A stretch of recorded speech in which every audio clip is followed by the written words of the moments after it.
United States Institute of Peace, along with SiriusXM's POTUS Channel 124, now present their weekly podcast.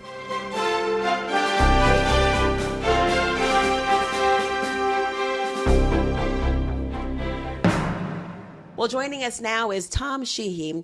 He is the USIP's Africa Center Distinguished Fellow. He joins us now. Good morning, Tom. How are you?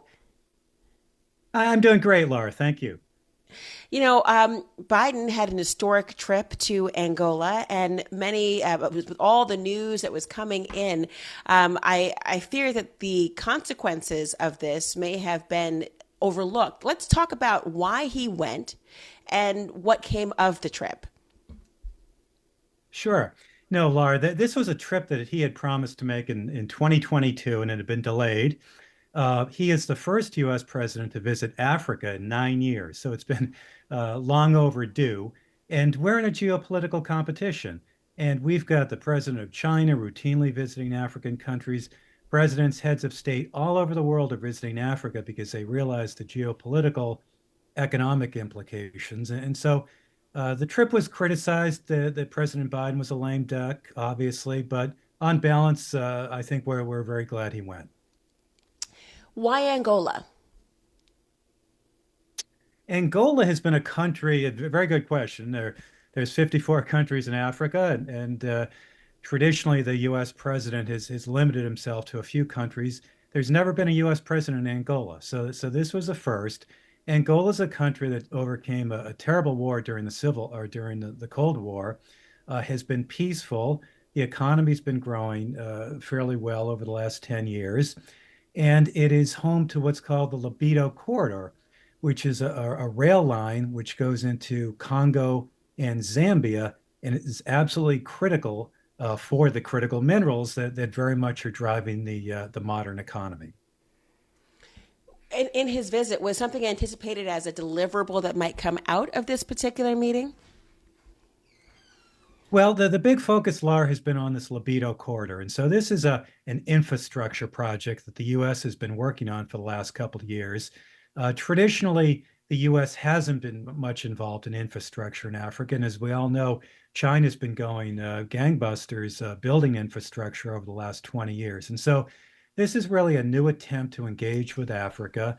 It is, yes, it's a deliverable in the sense that the U.S. is providing support, but it's only going to succeed if it attracts private sector investment. So it's a different model than what China's trying to do.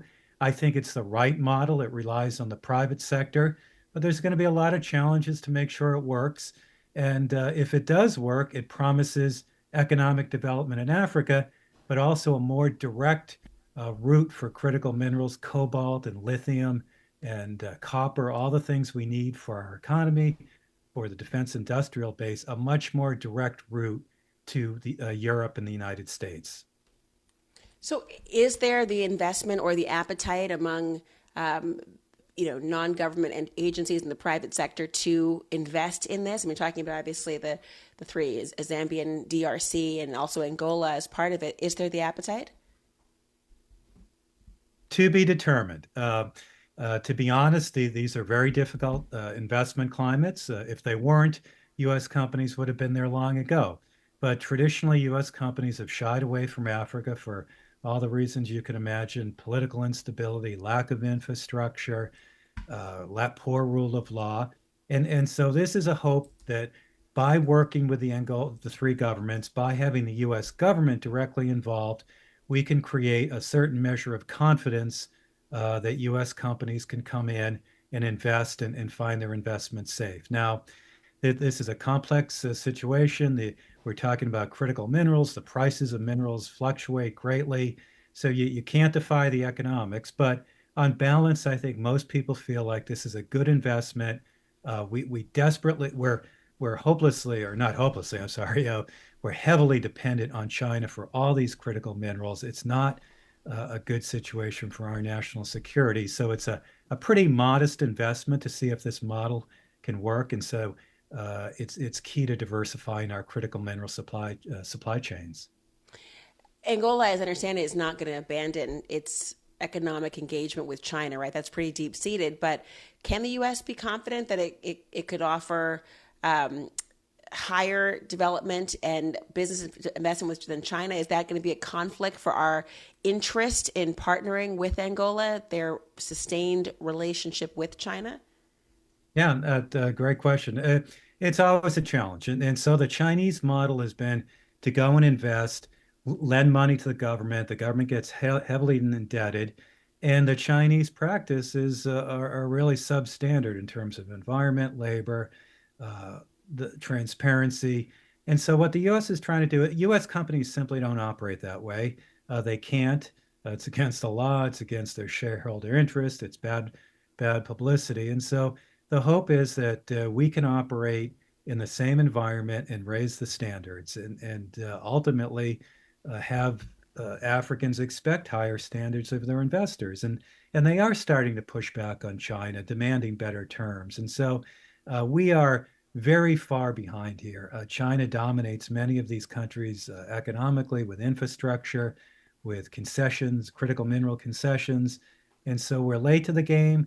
But I think, again, most people believe it's worth a try and trying to bring in higher standard investment. And hopefully we can raise the level overall. But it's going to be a challenge because we can't be naive. And China plays by different rules. And our hope is that Africans prefer U.S. investment. And they do. Africans desperately want U.S. investors because they realize it's better technology and better standards. Are there American allies that are equally invested in the Lobito corridor? Yes. And so that's one of the realization that the current administration has is that the U.S. can't go it alone. We simply don't have U.S. mining companies. We don't have the industry. We don't have relations in Africa. Other countries do. So the Europeans, Italy's been very involved in the Libido corridor. The European Union, Korea, which is a major electric battery manufacturer. And so there's great interest. And so there's been a couple of initiatives to make this a joint effort. And I think that's the right play, again, because the U.S. just doesn't have the resources and the history and the context. But working with some of these allies, I think we can compete against China. Really important to get this information. Thank you for joining us, Thomas Sheehy, Distinguished Fellow at USIP. Thank you. Oh, it's been a pleasure, Laura. Thank you. This podcast has been brought to you by the United States Institute of Peace and SiriusXM's POTUS, Channel 124.